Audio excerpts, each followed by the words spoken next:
মেয়েরা সবকিছুর ভাগ দিতে পারে, কিন্তু স্বামীর ভাগ কখনোই কাউকে দিতে পারে না। আমাদের সংসারে ওই নীলা নামের মেয়েটি এসে আমাদের সুখের সংসারটা একদম নষ্ট করে দিয়েছে। ওই মেয়েটার সাথে আমার স্বামীর যেই দিন থেকে সম্পর্ক হয় সেদিন থেকেই আমি ওর বদলে যাওয়াটা অনুভব করি। প্রত্যেকটা মেয়েই তার প্রেগনেন্সি টাইমে স্বামীর ভালোবাসা, স্বামীর কাছ থেকে যত্ন, কেয়ার, এই সমস্ত জিনিসই চায়। কিন্তু আমি আমার প্রেগনেন্সি টাইমে আমার স্বামীর থেকে সব থেকে বেশি দূরে ছিলাম, শুধুমাত্র ওই খারাপ আত্মার ডাইনি নীলার কারণে। ও খুব ভালো মতো জানতো আমি আমার স্বামীর সাথে অনেক সুখে আছি। তারপরে ওই খারাপ আত্মার ডাইনি আমাদের সংসারে ঢোকে। ওই সংসারে আমি আমার জীবনের দিনগুলো যে কি করে পার করেছি সেটা একমাত্র আমি আর আমার আল্লাহ জানে। ওই যে বলেছিলাম না, আমি গ্রাম থেকে এসে দেখি আমার রুমে 2টা গ্লাস, 2টা প্লেট, তারপরে আমার ওয়াশরুমে দেখি একটা মেয়েদের ওড়না। সেই দিন তারা আসলে দুজন বিয়ে করেছিল। এই কথাটা যেদিন আমি জানতে পারলাম তখন আমার মাথায় যেন আকাশ ভেঙে পড়লো। এত সুখের সংসার আমার কিভাবে এক নিমিষেই ধ্বংস হয়ে গেল। বিয়ের পর তারা দুইজন আমার ঘরেই প্রথম রাত কাটিয়েছিল।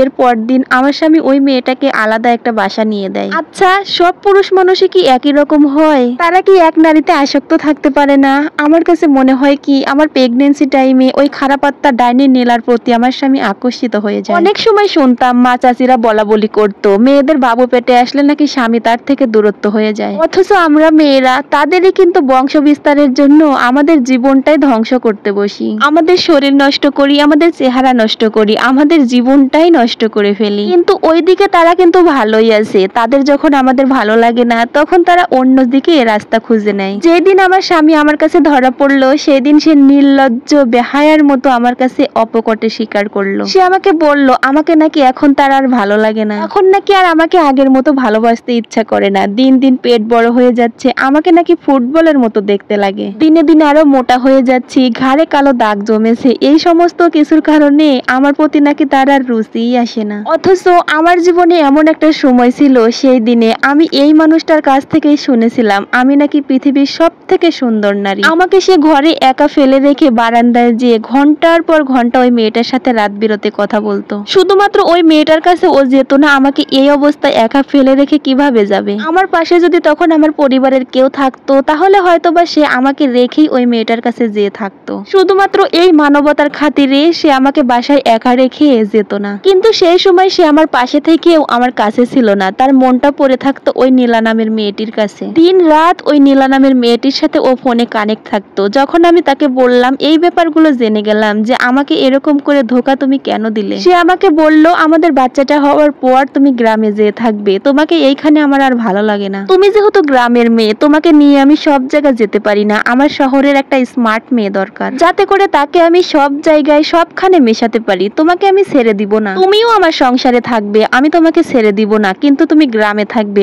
আর আমি ঢাকা শহরে নীলাকে নিয়ে থাকবো। যখন এই কথাগুলো আমার স্বামী আমাকে বলছিল তখন আমার মনে হচ্ছিল আমার কান দিয়ে যেন ধোঁয়া বের হচ্ছে। তার মুখে এইসব কথা শোনার জন্য কি আমি তাকে ভালোবেসে বিয়ে করেছিলাম? তার মুখে এইসব কথা শোনার পর আমি সহ্য করতে পারিনি। আমি আমার বাবা আর আমার শ্বশুরকে বিষয়গুলো জানাই, কারণ তারা মিলে যেহেতু আমাদের বিয়েটা দিয়েছিল এই সমস্ত বিষয়গুলো তাদের জানার অধিকার আছে। আমার শ্বশুর এই ব্যাপারগুলো জানার পর আমার স্বামীকে অনেক বকাঝকা করে, তারপর বলে আমরা 2 দিনের ভিতরে যেন কুমিল্লা চলে যাই। আমাদের দুজনকেই যেতে বলে। প্রথমে আমার স্বামী রাজি ছিল না, তারপর আমি তাকে বোঝাই দেখো তুমি গ্রামে যে তোমার বাবা মায়ের সামনে যে সিদ্ধান্তটা নিবে আমি সেইটাই মেনে নিব। তুমি যদি বলো আমাকে ছেড়ে দিবে তারপরেও ঠিক আছে, আর যদি তুমি বলো না আমাকে নিয়ে সংসার করবে তাও আমি মেনে নিব, কিন্তু আমার সাথে চলো আগে বাড়িতে। আমার মনে মনে একটা কথা ছিল ওকে আগে গ্রামের বাড়িতে নিয়ে যাব তারপরে সেন কথা। এই 7 মাসের অবস্থাতে এত দৌড়াদৌড়ি করাতে আমার যে কি এমন একটা অবস্থা হয়েছে সেটা একমাত্র আমিই জানি। অথচ আমার স্বামীর কিন্তু আমার জন্য একটুও মায়া হয়নি, সে কিন্তু আমাকে ভালোবেসে বিয়ে করেছিল। আর এতটা বদলে যাওয়া, ওই যে কথাই তো আছে পরনারীর গন্ধ পেলে পুরুষ বদলাতে সময় লাগে না। আমার বেলায়ও ঠিক সেটাই হয়েছে। তারপর কোনো মতে তাকে বুঝিয়ে গ্রামে নিয়ে গেলাম। গ্রামের বাড়িতে যাওয়ার পর তারপর থেকে শুরু হলো আমার আসল খেলা। যত যাই হোক না কেন স্বামীকে তো আর অন্য কারোর কাছে ছেড়ে দিব না। তাকে বাড়িতে নিয়ে যাওয়ার পর আটকে দিলাম। আমার শ্বশুর, আমার বাবা, আমার শাশুড়ি তারা সবাই আমার পক্ষে ছিল। তার ফোন থেকে ওই মেয়ের সমস্ত নাম্বার ডিলিট করে ওই মেয়েটাকে ব্লক করে দিলাম, যাতে করে ওই মেয়ে কোনোভাবেই কোনো পরিস্থিতিতে আমার স্বামীর সাথে যোগাযোগ করতে না পারে। আমার স্বামীকে ঘরবন্দি করার পর ও প্রায় পাগলের মতো হয়ে গেছিল। ও বারবার বলতেছিল ও ঢাকা যাবে, কিন্তু আমার শ্বশুর ওকে কোনো মতেই ঢাকা যেতে দিবে না।